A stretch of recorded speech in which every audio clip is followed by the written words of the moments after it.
Hey there, I'm Christine Zernheld. AKA Shep. And it is officially Marketing O Talk. On these special episodes, we take a break from just reading the news and take a deeper look at a specific digital marketing topic.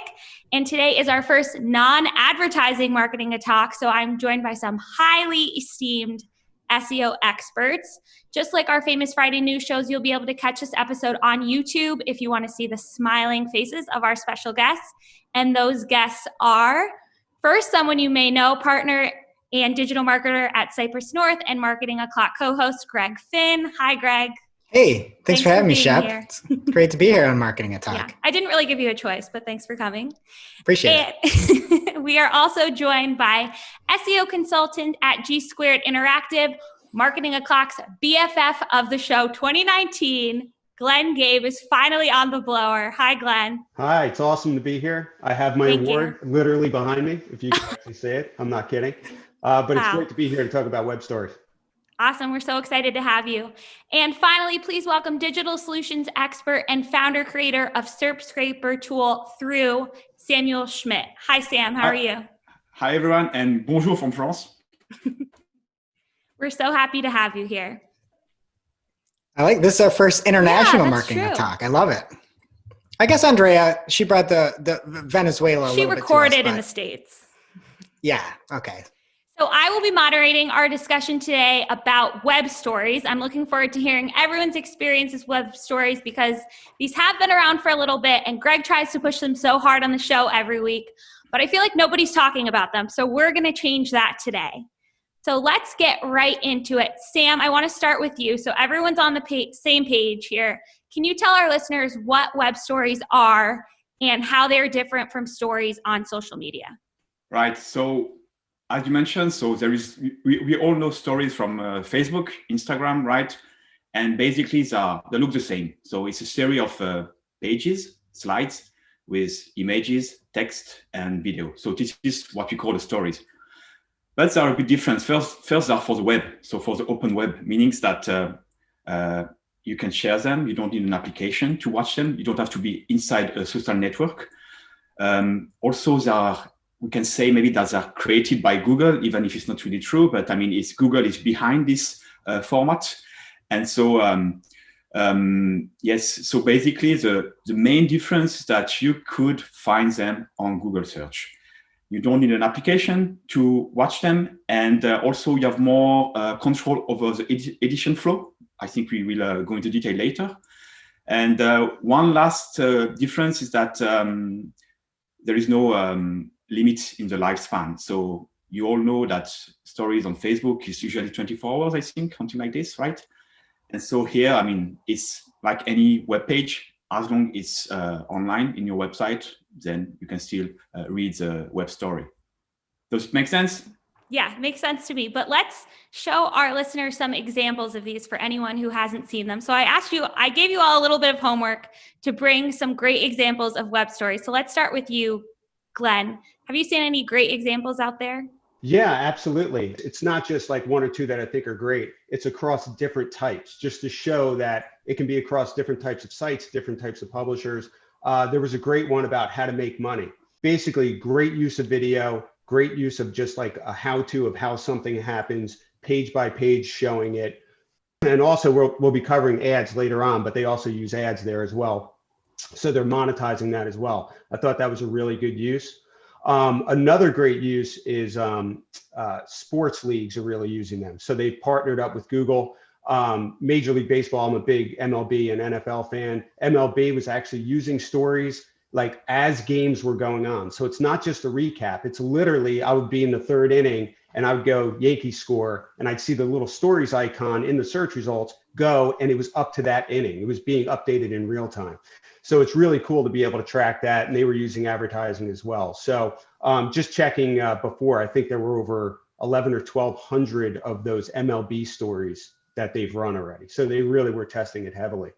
Then there were some, like for example, a recipe. That's another great use of web stories, right? Where you could actually take people through specific steps and using video as well. I thought that was a great use.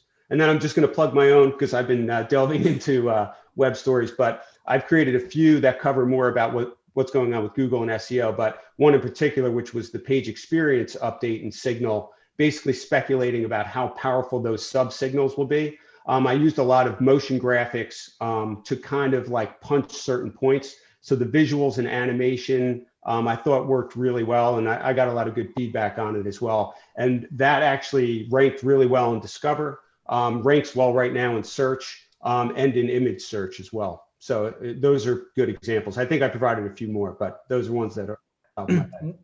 One that I really liked, Glenn, that you had shared was that comparison. I believe it was about that Surface laptop. Yes. And it really broke it down very nicely, where you could see like the specific hardware and like the back cover. And I thought that that was a great example because, again, it really has that kind of like bite-sized nature to it. I thought that's a great use, right? And there are so many publishers publishing a lot of web stories right now because they've realized, and we're going to cover some of the ranking aspects and metrics later, but that you can really get a lot of eyeballs on it. So they're using it across different things, but product comparisons, amazing. And when we talk about the future of web stories, I have some ideas, and I have no idea from Google if this is going to happen, but there are some e-commerce related things that can go on with products that I think would be really, really powerful. And I could see them doing something like that. Yeah. And I really like the example you put into with the horror movies. Yeah.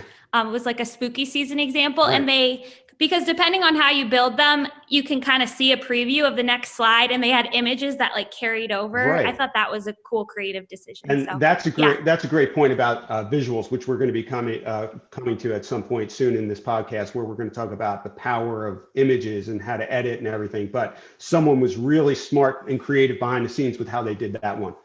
So I thought that was cool. And the crazy part is that one isn't like super engaging, but it's really cool. And people are looking for that around Halloween. What are the top horror movies? I mean, I'm a huge horror movie fan, but I thought that one worked really well. Definitely. Thanks. Sam, you brought us an example too, right? Yes, exactly. So from L'Oréal, you might know the French company. And so it's an interesting approach because it's not, so they use basically a web story in their store. So you go to their store or you go to a supermarket, you have a L'Oréal product, and you can basically, you have a QR code, so you can just display the web story on your phone, on your mobile. And then instead of having a boring landing page, you have a nice web story and where you can have more information about the product. So I think it's really a good approach because it brings stories into the physical store. And as well, I think we'll come back later to the analytics part, but you can really see how people engage with your product and how fast they go in the story. So it gives you additional insight, I think, for marketers. So yeah, great use case. That's a really neat idea to use it as point of sale. Cool. Yes, exactly. And Greg, did you bring us any examples? I did, but I wanted to say first, Sam, you sound so much more educated than I do in general. I'd be like, that L'Oreal. Hey, Colby, do you need any more L'Oreal products? So I didn't know that was the proper way to pronounce it. And there we go. We learn something every day. So at least you got Colby's that. Greg's wife, by the way. So I personally like the ones that really have images. And I thought the Halloween one was great. I like the comparison. I hadn't really thought of that. The ones that I generally see, and one that stood out to me is it was from Forbes, and it was just to look at all the different drone awards and some of the best shots from drone. And it was like a very nice subtle pan. You'll be able to see all the examples over on marketingoclock.com or in the show notes on YouTube, Facebook, wherever you're watching this. And it's going to be up on screen right now. But you already covered a bunch of things that worked really good. So I've got a couple examples that I thought were really poor examples. So first off, I saw Vice has started using web stories to try to make articles come to life. And at first I was like, well, they're using this and maybe it's good. And I looked, and do you ever see on like the Instagram stories when you hop in there and you just see at the top, it looks like somebody like fell asleep on the period button, and it's just like dot, dot, dot, dot, dot. There's so much content up there. Well, that's what Vice has been doing. And there's an example in the link where it talks about somebody sent a lookalike to high school and has 43 different pages within out the of control story. And I mean, it's like nobody cares about that story anyway. I'm with you on that. Of all the stories to make 40 slides. It reminds me, because I do a lot of work with companies that have been impacted by algorithm updates, right? And in the past, you don't see this as much, thankfully. Sites that would break up an article into 84 paginated pages just to monetize the heck out of it, right? Like, don't do that. And it doesn't work for web stories either, because I agree. And you could actually get past the point of where a new round of pages shows up in a web story, which is probably what you saw with that. It's just not cool to do that. 100%. And then another one that I thought was an example that looked really cool. Somebody put a lot of work into it, and it was Back to the Future Recipes Cookbook from Inverse. And the only issue is the recipes are in horizontal format, which you'll see on the screen right now. And you can't zoom in with a web story right now. So it is basically useless. And then they also forgot to link out. That's one of the big powerful portions of this that we'll talk about, is if you can get audience, like market share and audience attention, but you also still want them to complete what your goals are. And for this, they had some really funny recipes related to Back to the Future, but you couldn't get there. You couldn't zoom in. And it was a very frustrating experience if you were actually on mobile. So you can see a couple of those examples of what not to do with some of the web stories. Absolutely. Great. Greg, I had that show up for me later after I saw you had posted it in my Discover feed, by the way. Nice. So it was there, and I actually totally agree. And Paul Backhouse from Google, who's kind of driving the whole web stories thing, would say the same thing, right? I'm sure he would be like, don't do that. Create visuals that everybody can see and engage with. Don't make somebody like try and like squeeze something in and try and figure out what's there. Great. So hopefully our listeners have a better understanding of what these actually are now. So I want to talk about where these can be found online. So the first place that people can find these is in Google search. How do web stories show in the search engine results pages, Sam? Will searchers be able to identify these as different from normal web pages? Yes, So as you said, where to find them? On Google, right? So you can find them on Google desktop version. And then when there is a web story, you will see like this thumbnail, like sometimes you see like this little image, and you have a kind of icon so you can identify that it's web stories. But to be fair, nobody cares that it's a web story. If the title is engaging, he will click on it and then he will see the web story on his desktop. Of course, web stories are designed or made for mobile. So you can hopefully, fortunately, you will find them when you browse Google from your mobile. I just want to highlight a few things here because right now, when you search for a web story on desktop, from everywhere in the world, you could find a web story. Mobile is still limited to US and to English only. So me, as a poor French, I cannot really see all the great web story created by you guys in the US. So yes, this is a bit of pity at the moment and a limitation, I think. I hope Google will solve that very soon. But on mobile, there is a nicer way to display them, a kind of grid view where you can see all the stories in a top stories section. And yes, and also, I guess we'll tackle the Google Discover, right, very soon. I think Greg is more advanced. So it's also there where you could find them.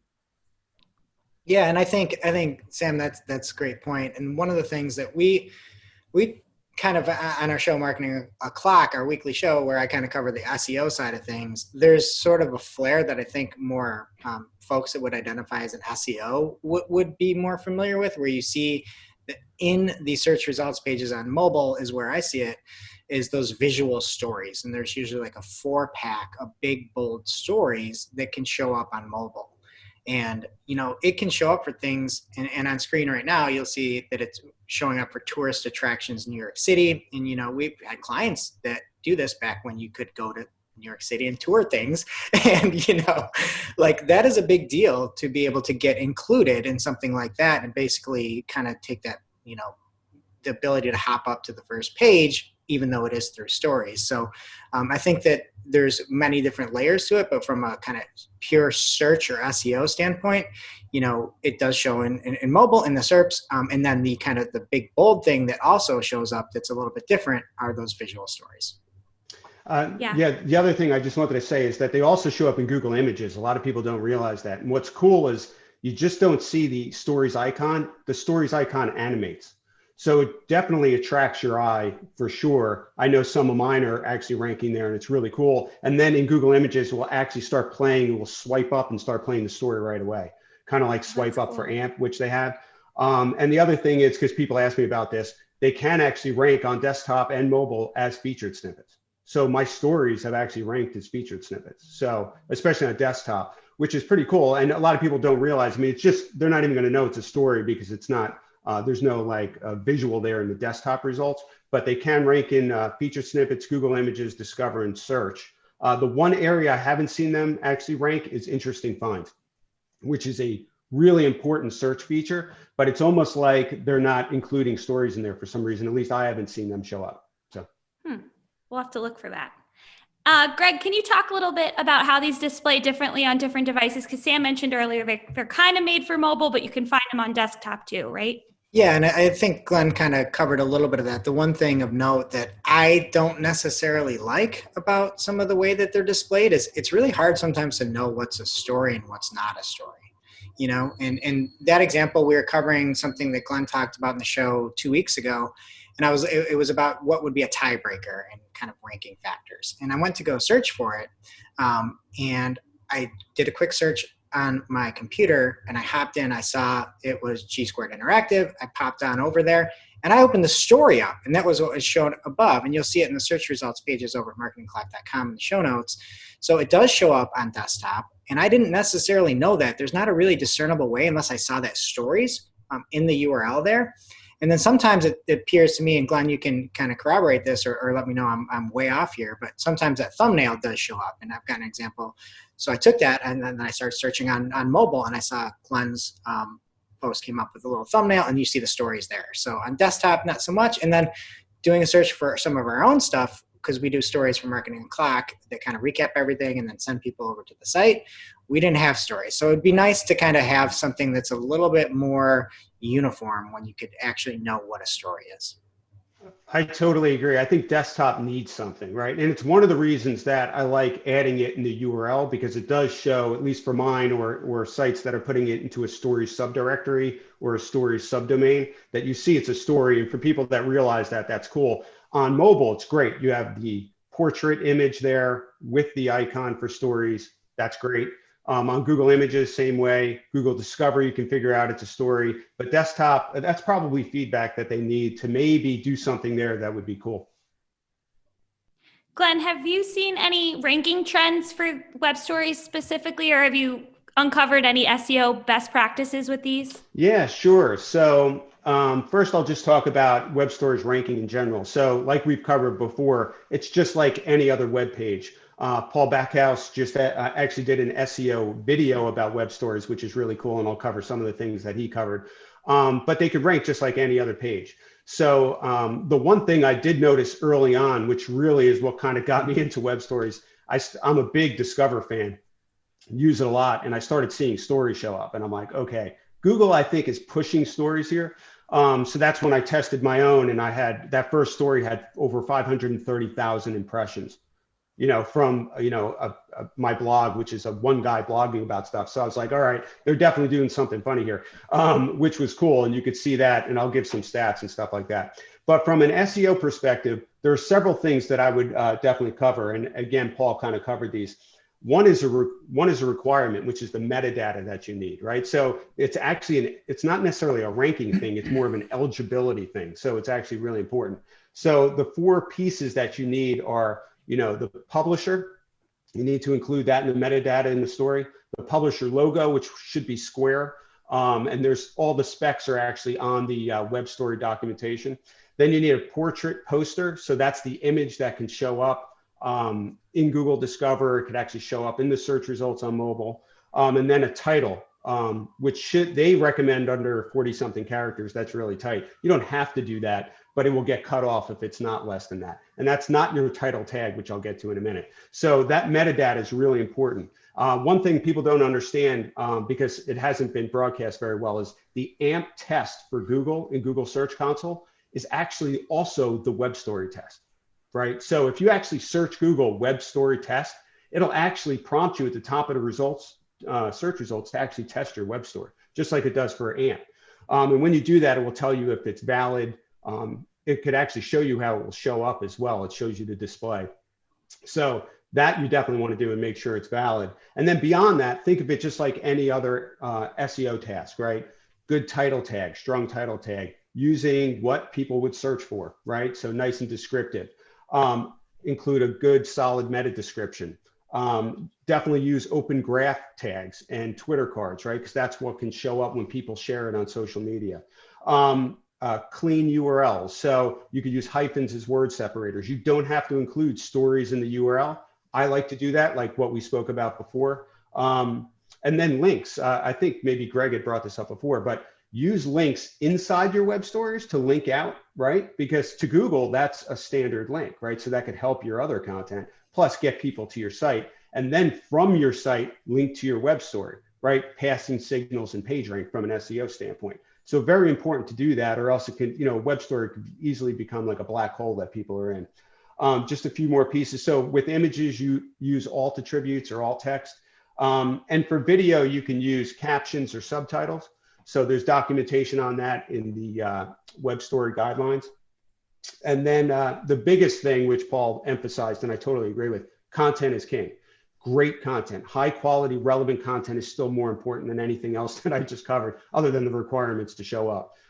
So those are kind of the things that I've seen and that has been communicated by Google.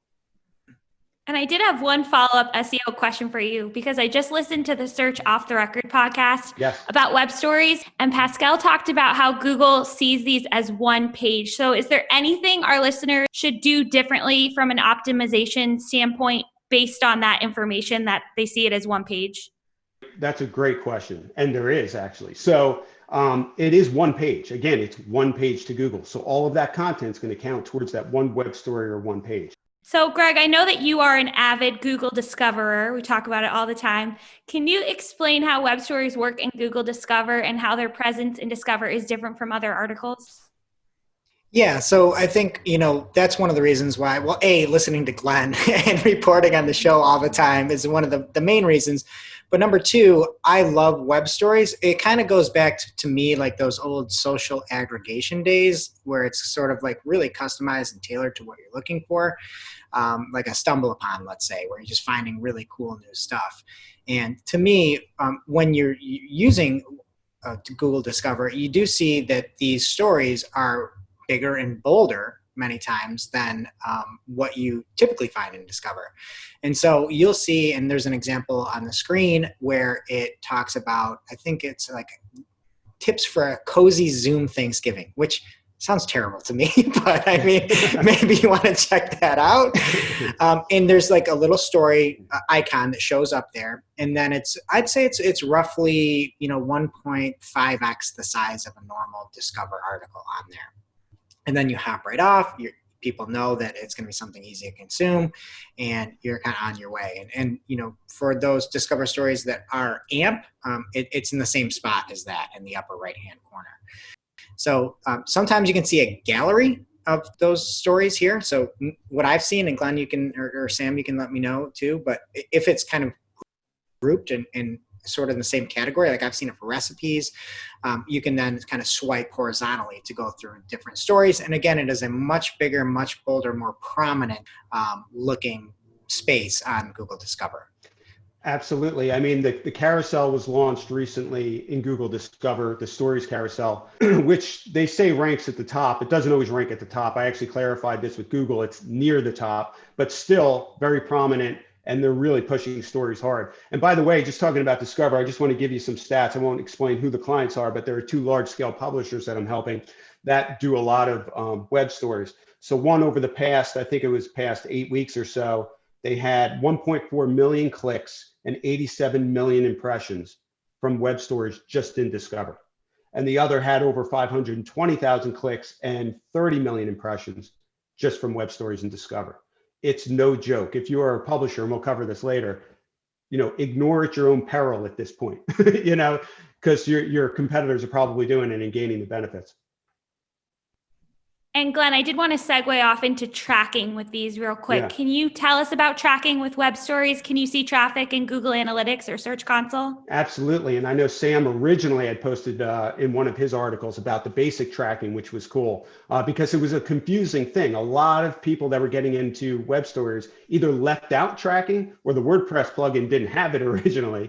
And then, no one could see what's going on. So there are 2 different aspects, right? One is my recommendation would be to get basic tracking up and running first, right? So it's going to basically register in Google Analytics just like any other page on your website, which is fine, but you'll quickly want to know what's going on inside your web story, because again, it's a series of pages, right? It's like someone going through an immersive experience on your site. So just seeing how many people visit that page is not really cool.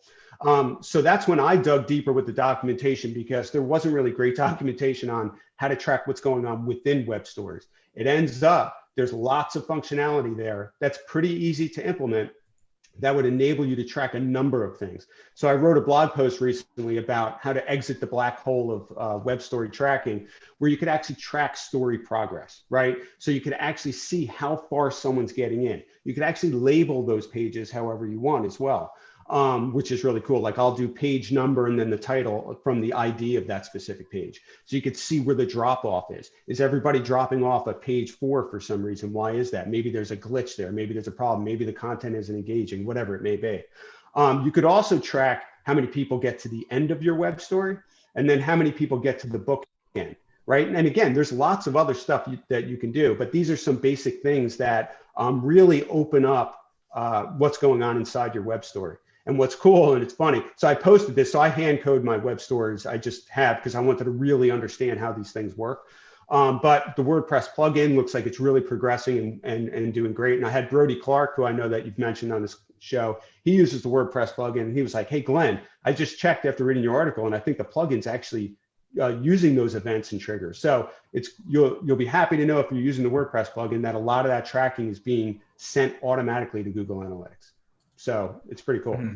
And then another thing too, which is probably common knowledge, is, you know, with those links that are going off to your site, you could tag those as well, put UTMs on specifically if you wanted to. If you've got all this traffic coming in, you want to see how it actually plays out. That's another just thought there too. Absolutely. And one thing about tracking, and this isn't even a Google Analytics thing, it's just remember, and I fell prey to this early on, but if you don't link out of your web story, and I think Greg touched on this before, people aren't going to leave your web story. Right? What's the point? Right, they'll go through the web story and then hop back to the search results, or they'll be off on their way. So make sure you add a page or two, or your bookend is really strong, that basically gets people to more information on your site, or to your Twitter profile if you want them to follow you, or whatever you want. But just don't leave the story self-contained, or else you're going to see a lot of people coming in and going nowhere. Awesome. And I want to shift back to you, Sam, to talk about crafting these, because you have so many great articles on your website about this. So do you find storyboarding to be an important part of the creation process with web stories? And how do you develop the concept for your web story content? Yes, of course. I mean, we already, I think, answered this question during this conversation. But yes, one first point for me is really key. It's like, as we said, you should not put too much slides. I mean, if you have 40 slides or 50 slides, I mean, people will get bored, or they won't finish or go until the end of the story. And as Glenn just said, the idea is that it's a kind of funnel. You have to bring people to your story and to lead them to another step. So maybe your website or your Twitter account or anything else. So build your story also around images, nice text, videos, not too much text, just a nice and bold title. And yes, and also what I can usually see is like people create a story from an article. So try to find really the essence of your article. What is the most important part of this article? Cut it in small pieces. And then the idea could be like a teaser, you know, like you share that on social media, or you are found on Google. And then if people are interested, they will jump into your article and continue reading. I think, Glenn, you did that exactly for your stories. Is it true? I think that's a phenomenal point. So some people are using companion web stories for their articles, right? So I wrote, I think it was like 3,000 word post on the page experience signal for SEMrush blog. And then after that, created a web story that's a companion that kind of dug deeper. It was much shorter, obviously, and covered more of like the power of the subsignals. And then I linked to that post several times, depending on the page content within the web story. So I think that if you're a publisher and you're writing longer form content, don't think web stories can't help. They can, just if you create a companion that's tighter and more focused, I think it could really work. And also just on the storyboarding piece. So earlier in my career, I used to develop multimedia applications. So this is one of the reasons that I just loved web stories, because it reminded me of my younger self doing this stuff. But the storyboarding process is super, super important. If you just hop in and try and build a web story, you're going to get lost. Or you might end up with, Greg banging his head against his monitor because you have 50 slides or pages there. So map it out. And when you map it out, it's amazing. It's like mapping out a blog post. And I think Sam had said this too, like a skeleton structure. And you start to go, oh, wait, I need this, or I don't need this. And what visuals work here? So you should have almost like when I used to shoot video for multimedia, you would have a shot list, right? So this is almost like, web story list where you would say, I need this background visual, these smaller elements that are going to animate in, maybe a voiceover for this, video for this, so on and so forth. And before you know it, you have a document that you're like, you can go build your web story with just that document. So I can't emphasize enough how much storyboarding is important. Yeah, and maybe also just one thing, stay simple. I mean, don't try to overcomplicate your web stories, because it's so easy to try to put too much fluff on it, and just stay simple. Yeah, if you're trying to get complex, link off your web story. Right, exactly. Glenn, have you found any best practices for videos or images with web stories? Yeah, so, along the same lines of, from the storyboard, you're going to realize that visuals are really, really important. I mean, for web stories, they should be super engaging. Not all are, some are really engaging. I said it in my blog post. I provided a blog post about tips for building web stories after digging in myself. And one subhead was Photoshop is your friend, right? Because I'm not saying everybody needs Photoshop, but you need an editing application where you could actually create really engaging visuals. And what, Paul Backhouse in his video about certain things explained this as well. Don't burn text into the images, meaning when he says that, that's putting the text into the background images, because you don't know the size of everybody's viewport. So you want to use web stories and all the functionality there as much as possible. So create really engaging backgrounds, right? And if you're going to layer text on top of that, cool. Other visuals on top of it, images. So web stories support transparency. So you can create, like in one of my web stories, I had a mobile pop-up drop down, with a nice animation effect, but it was there was a transparent piece showing the background. There's lots of cool stuff that you can do. From a background standpoint for your web story, it should be a 3:4 aspect ratio. So make sure it's portrait, unless you're going to do landscape, which I don't want to muddy the waters here, but you can actually have web stories that are landscape and then look portrait on a mobile phone. It's full bleed. They're really cool, but a lot of people are doing just portrait. So just make sure that they're clean, clear. You don't burn text into images, 3:4 aspect ratio, and get very familiar with editing images. For example, layering in Photoshop, having to select and cut things out in Photoshop to create a really cool effect. The portrait I did for my discuss indexing problem with Google, it's a cool robot kind of leaning into a cool background with Google. And those are multiple images that I used in Photoshop to get them together to create that one. Doing that really, you're never going to find one image for your specific thing that really is perfect. So being able to edit those is really smart. So with video, you definitely want to make sure, because most people are viewing this are going to be seeing it as mobile. So you want to make sure you shoot it that way. So shooting with your phone is actually a great way to do it if you're going to capture anything like that.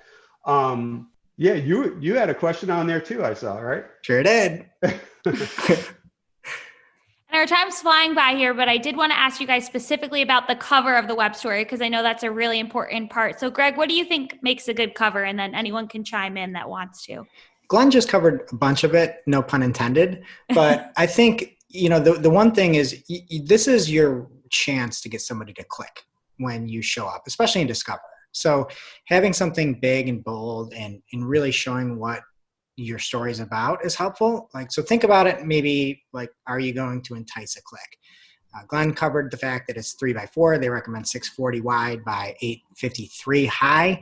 And they also say don't burn in images. And then on the video themselves, Paul has the example of what his covers look like. And there's burned in text on the cover, which is funny. So you can see that, but it's out of the way.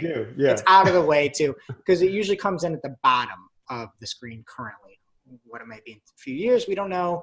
But just again, try to make something big, bold, and something that's easy to click through. And then Glenn, I think you had a great point here where it's like, this is more than you in a way. It's like, what about your design team? What about your video? This is like, if you've got a creative team, this goes beyond SEO, it goes beyond content. Use whatever resources you have to make these look good, as it is so visual of a format. So I thought that was a fantastic point that's easily overlooked.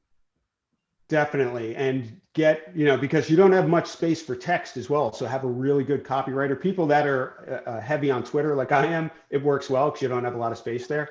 But yeah, the visuals are really important, and the flow, right? And I think Paul had a video about the flow as well, because again, it's super important. And a lot of people that haven't built productions like that, they might sit down and go, oh, it's going to be easy. I'm going to build a web story, and go, whoa, this doesn't flow well, and it doesn't sound right, and it doesn't look right and everything. But people want engaging web stories, so try and do that as much as possible.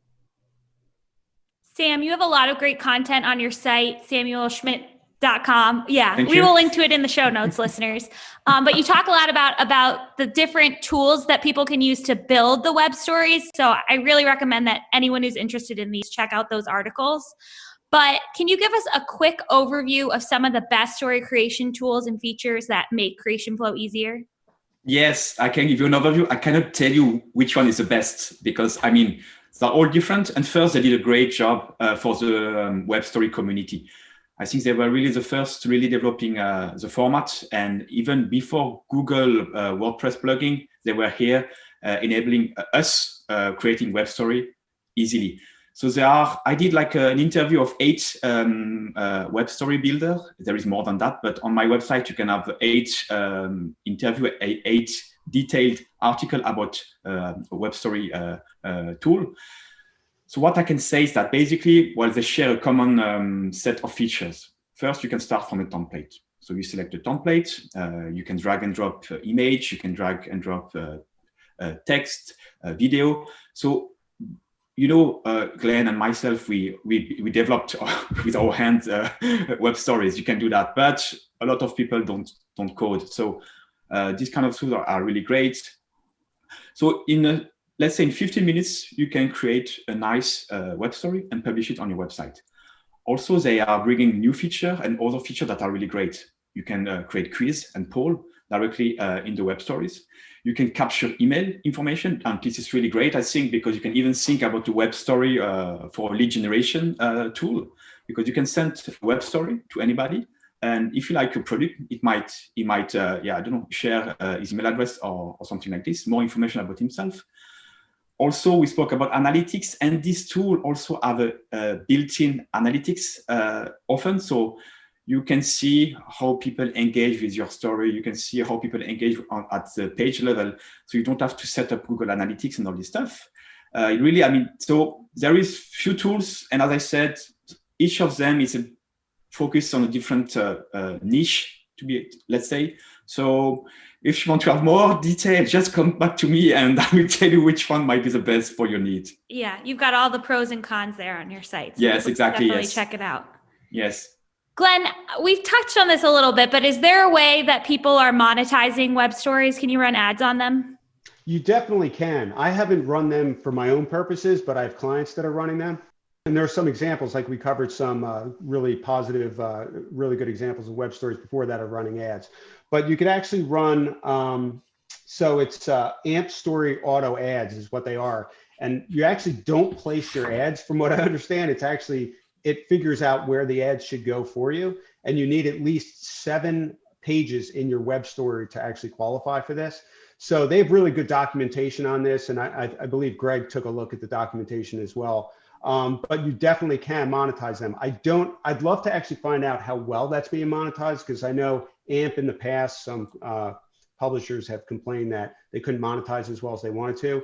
I'm wondering if they're seeing the same with web stories or if it's going well, but I'll try and figure that out and find some more information out.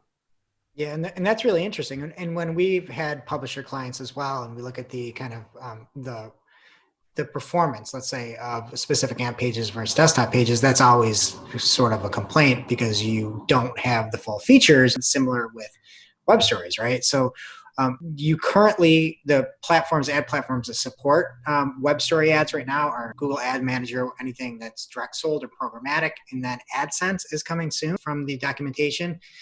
If you're trying to put ads on your stories, Glenn talked about some of the 7-page items there.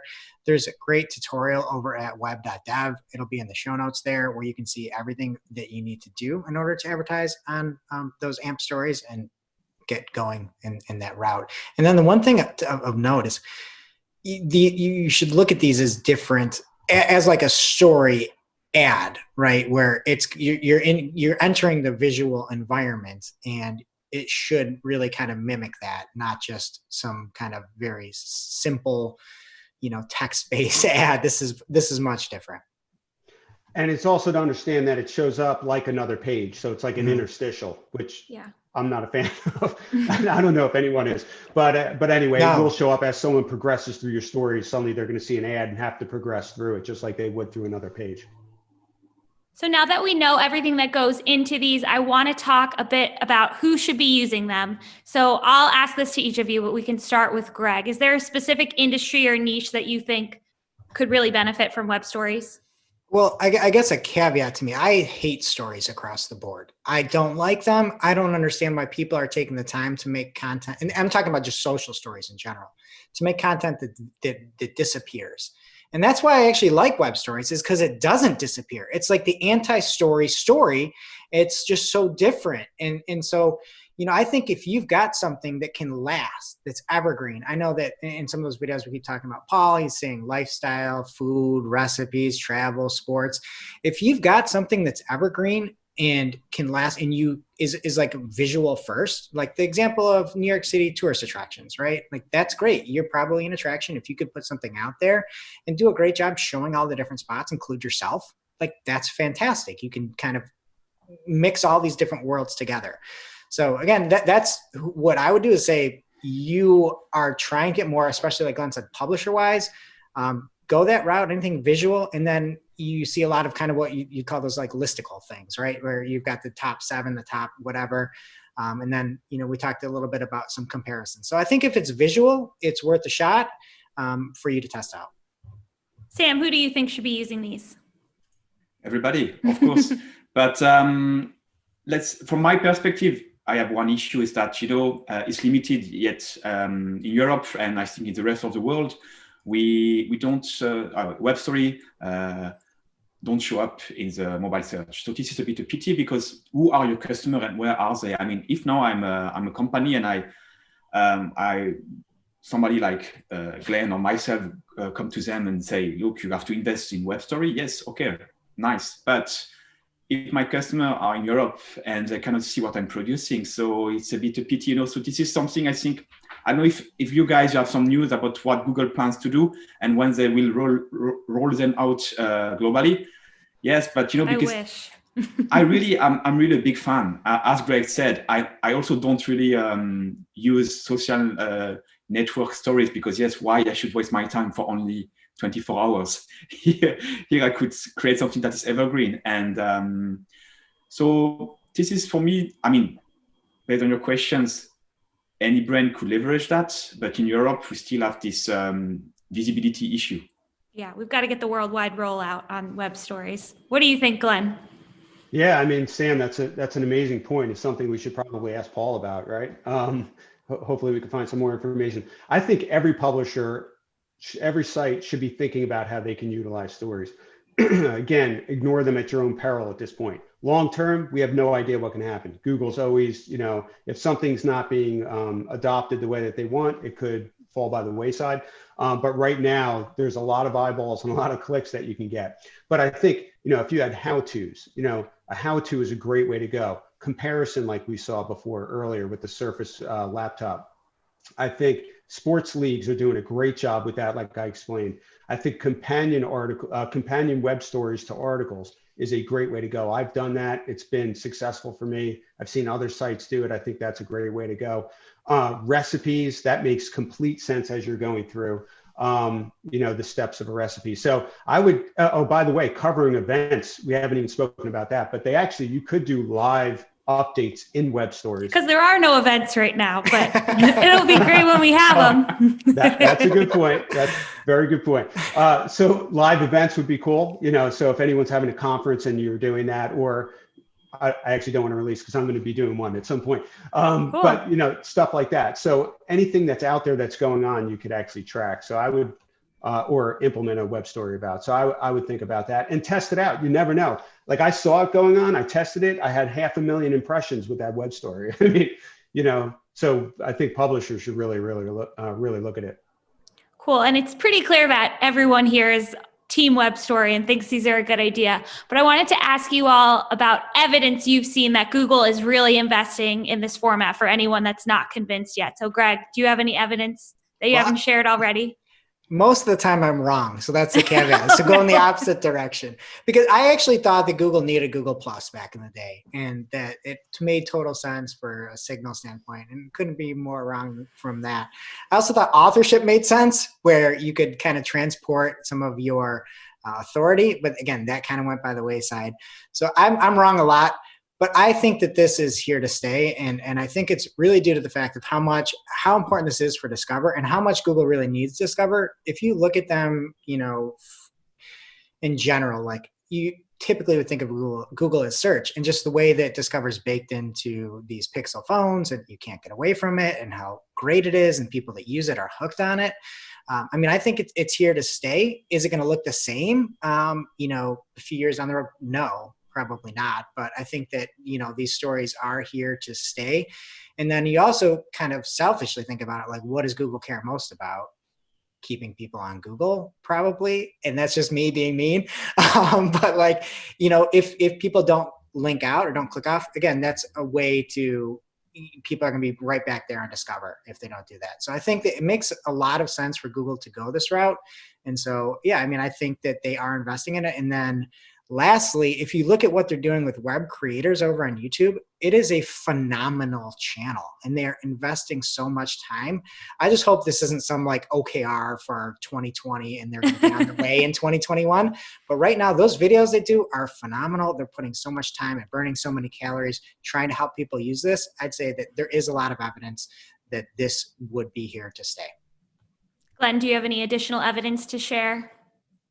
Well, just seeing the communication program through Google Web Creators, that is a big undertaking that they're doing, and they're pumping out a lot of content.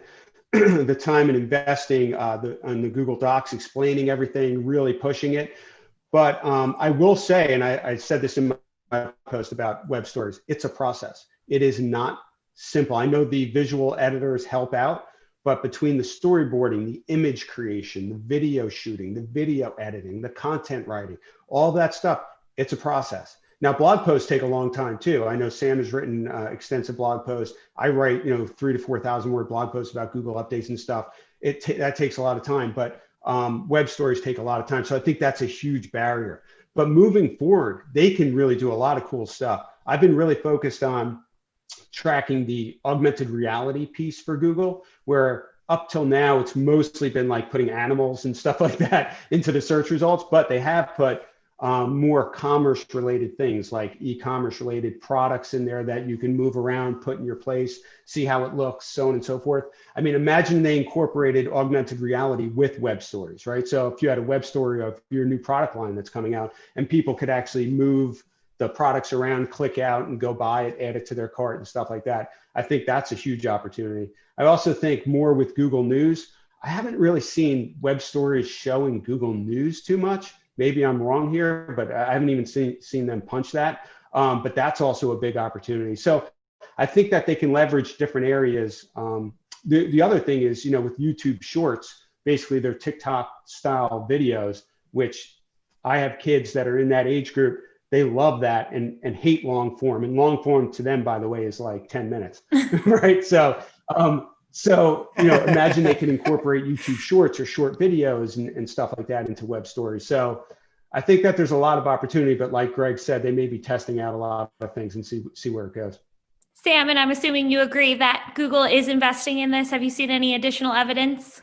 No, but I saw a bit the evolution of the story format, and like 1 year ago, it was, it was just like, let's say, a bunch of nerds. So 1 year later, we are here speaking in front of a large audience. And also they invested in this in the WordPress plugin.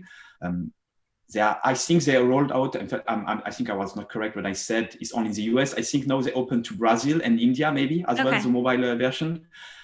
For me, the big sign again will be when they will roll out globally web stories. Then this will be really a huge sign. And but yeah, we have hope. Let's say. And even Shep, on that podcast you're talking about, where Pascal came on the Search Off the Record show, he was, I forget the title that he had said he was, because he's really a developer programs engineer, but he said he was like part of the like CMS integration. So they're really working, and they're like, this is why we chose WordPress. So like, there's a lot of thought, I thought, that really went into that position and what he's been doing. Mm-hmm. And Sam, we did touch on this a little bit, but I wanted to ask you if you thought that web stories were a good idea for brands specifically to invest in, besides the limitations that they're not on the global scale yet. Do you think they're good for brands? Of course, yes. I mean, as we said, I mean, especially for as L'Oreal did or other brands like this, I mean, leveraging stories, you can really engage with your customer in a new way. I mean, in a more immersive way, having these stories on your mobile. So I think, yes, brands should try out, but always the same. Where is your customer? So if they consume mobile search, so then yes, maybe it might be an issue here. Mm-hmm. Glenn, how do you see the future of the web story format? Yeah, I was touching on that before. I think, with e-commerce, augmented reality, short videos, TikTok style, maybe videos. I mean, there's a lot of different paths that they can go. The one thing I think that's important is, Google has all these surfaces, right? So there is a possibility in the future that with one algorithm update, maybe stories aren't as important in the search results, but are still super important in Discover, right? Or vice versa. I think it's perfect for Discover. For the search results, they're going to figure out pretty quickly if people think that this is high quality and relevant information during their testing, when they're testing algorithm updates and seeing people go through and understanding engagement. So I think we'll see some volatility there. But the sky's the limit with how you can use a web story. It's just a matter of, and Google obviously wants to make money also. So that's where I think the e-commerce piece potentially with augmented reality could be a really interesting fit. Yeah, just about e-commerce. I was in touch recently with a new web story builder, a web story tool, and they are focusing on Shopify. So they will try to create stories out of your product in your e-commerce. And hopefully there will be soon a new article on my blog. So Stay tuned. That'll be neat. And I did want to ask you all one last question. If somebody wanted to start with web stories tomorrow, our listeners, what advice do you have for them? I'll start with you, Sam. Yeah, first you have to read my blog because it's the most comprehensive guide on this planet. So you have to read that. And but seriously, so yes, of course, starting read about what is a web story. You have to understand the format. Then I would say it depends on who you are, but me, I always like to have my hands dirty first. So you can try to develop one web story by yourself. It will take maybe 20 hours. It's not really complicated to code a web story. But let's say you spent one weekend, you know how the things are working. Then you can move to a web story builder to create more stories. But you have to understand really the core principle of web stories and all different mechanisms. So this will be my advice. Awesome. What do you think, Greg? Yeah, so I mean, I would definitely start by educating yourself. I think that both Glenn and Sam's blogs are the place to start. We also cover it weekly. Anytime there's any rumblings, we bring it to the forefront. We're trying to spread the news here. But I think it is definitely worth a test, regardless of who you are. It is worth a test, even just for you to grow and know it. I'd say that. But I really liked what Glenn said earlier, where it's like you need to start with the end in mind when making your web stories. How do you get people off of your web story? How do you get them to understand or do what you're looking to do? What is your conversion with this web story? The traffic's great. Maybe it's ad revenue. You just need to figure out what your goal is to do and then build those stories. Give it a shot. You really don't have that much to lose here. And again, I think that everybody should do it and just follow along Glenn, Sam, us. And then we're planning on doing some more with Discover as well, too, if you are looking to do a little bit more of that. So subscribe on your local podcast player. Awesome. Glenn, do you have any parting words for any first-time web story creators? Yeah, absolutely. So, so they actually have a simple AMP tutorial up in the docs, right? So in the Google Docs and the Developer Center. So you could actually go in there and follow along. They provide the actual code as well. You could end up in really just a few hours or less having what they built as their first. So you could at least see how it works. And then like what Sam said, I'm the same way. Definitely try and build one on your own, just even if it's really rough, no one has to see it, but understanding the tags involved, how the subset of HTML works there, validating it in the AMP tool, the web story test. You could test it in a local browser. You don't even need to put it online. You could see how it's flowing and working. And then if you have a website, which most people do, you could upload it to a directory that no one's going to see and see how it actually works up there as well. So I would start with their tutorial, see how the code works, maybe use that code as a template, and then go ahead and build your own and see how it works. And then if you wanted to, you can move to a visual editor. Or you may decide that, hey, you've coded one and you're going to reproduce those components, and maybe that's what you keep doing. Fantastic. I think you guys have hopefully inspired some of our listeners to set these up. So I can't believe our time is already up, but I want to thank you guys again, Glenn, Sam, and Greg, for joining me. You can catch Greg on Marketing O'Clock every Friday, rain or shine. Greg, where can people contact you if they want to talk more about web stories? Easiest place is at Greg Finn or at Marketing O'Clock on Twitter, and you either get Shep or I there, and then you can even call in. If you've got questions, call in the show, call.marketingoclock.com, ask a question, and we'll answer it for you on the show.